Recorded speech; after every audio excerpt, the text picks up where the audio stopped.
মুসলিমদের অন্যতম পবিত্র স্থান আল আকসা মসজিদ ঘিরে বিস্ফোরক পরিস্থিতি তৈরি হয়েছে।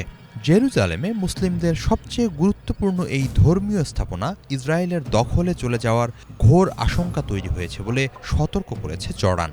পরিস্থিতিকে অত্যন্ত স্পর্শকাতর উল্লেখ করে দেশটি আরব লীগভুক্ত রাষ্ট্রগুলোর পাশাপাশি তুরস্ক, ইন্দোনেশিয়া, মালয়েশিয়া ও পাকিস্তানের পররাষ্ট্রমন্ত্রীদের নিয়ে জরুরি বৈঠক আহ্বান করেছে। আল আকসায় কোনো ধরনের হস্তক্ষেপ হলে তার প্রতিক্রিয়া শুধু জেরুজালেম বা ফিলিস্তিনেই সীমাবদ্ধ থাকবে না, বরং তা গোটা মুসলিম বিশ্ব জুড়ে নতুন উত্তেজনার জন্ম দেবে বলে সতর্ক করেছে আম্মান।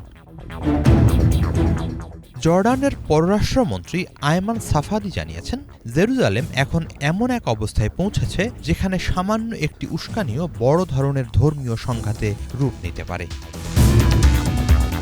গার্ডিয়ানের প্রতিবেদনে বলা হয়েছে, এই উদ্বেগের অন্যতম কারণ গত ২৩ জুলাইয়ের এক ঘটনা। সেদিন পূর্বের নিষেধাজ্ঞা লঙ্ঘন করে ইসরায়েলের জাতীয় নিরাপত্তা মন্ত্রী ইতামার বেন গভিরের নেতৃত্বে ধর্মীয় ডানপন্থী ও বসতি স্থাপনকারী সহ ২,০০০-এর বেশি ইসরায়েলি আল আকসা প্রাঙ্গণে প্রবেশ করে।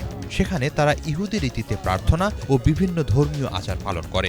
জর্ডানের কর্মকর্তাদের মতে, আধুনিক ইতিহাসে আল আকসার বিদ্যমান ব্যবস্থার ওপর এটি ছিল সবচেয়ে গুরুতর চ্যালেঞ্জগুলোর একটি। তাদের অভিযোগ, এমন ঘটনা শুধু প্রচলিত নিয়ম লঙ্ঘনই নয়, বরং ভবিষ্যতে আল আকসা দখলে নেয়ার ইঙ্গিতও বহন করছে।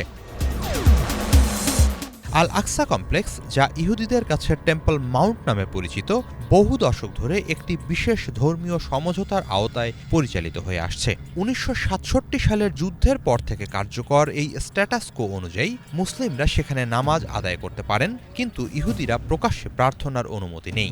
একই সঙ্গে পবিত্র এই স্থানের ধর্মীয় তত্ত্বাবধান ঐতিহাসিকভাবে জর্ডানের হাশেমি রাজপরিবারের হাতে রয়েছে, যা পরবর্তীতে ইসরায়েল জর্ডান শান্তি চুক্তিতেও স্বীকৃতি পায়। জর্ডান বলছে, এই ব্যবস্থাকে দুর্বল করার যে কোনো পদক্ষেপ বহু বছরের কূটনৈতিক ভারসাম্য ভেঙে দিতে পারে।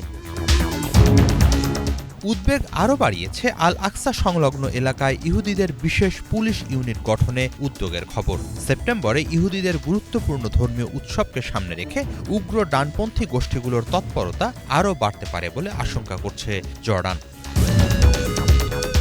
আল আকসাকে কেন্দ্র করে অতীতেও বড় ধরনের সহিংসতার নজির রয়েছে। ২০০০ সালে তৎকালীন ইসরায়েলি নেতা এরিয়াল শ্যারনের আল আক্কাস প্রাঙ্গণ সফরের পর দ্বিতীয় ইন্তিফাদা শুরু হয়েছিল। ৪ বছরের বেশি সময় ধরে চলা সেই সংঘাতে হাজারো মানুষ প্রাণ হারায় এবং পুরো অঞ্চল দীর্ঘ অস্থিরতার মধ্যে পড়ে। সেই অভিজ্ঞতাই বর্তমান পরিস্থিতি নিয়ে জর্ডানের উদ্বেগকে আরও বাড়িয়ে তুলেছে।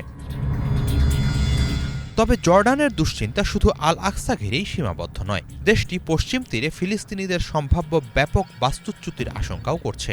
জর্ডান জানিয়েছে, ফিলিস্তিনিদের জোরপূর্বক নিজ ভূমি থেকে সরিয়ে তাদের ভূখণ্ডে ঠেলে দেওয়ার যে কোনো চেষ্টা হবে একটি রেড লাইন।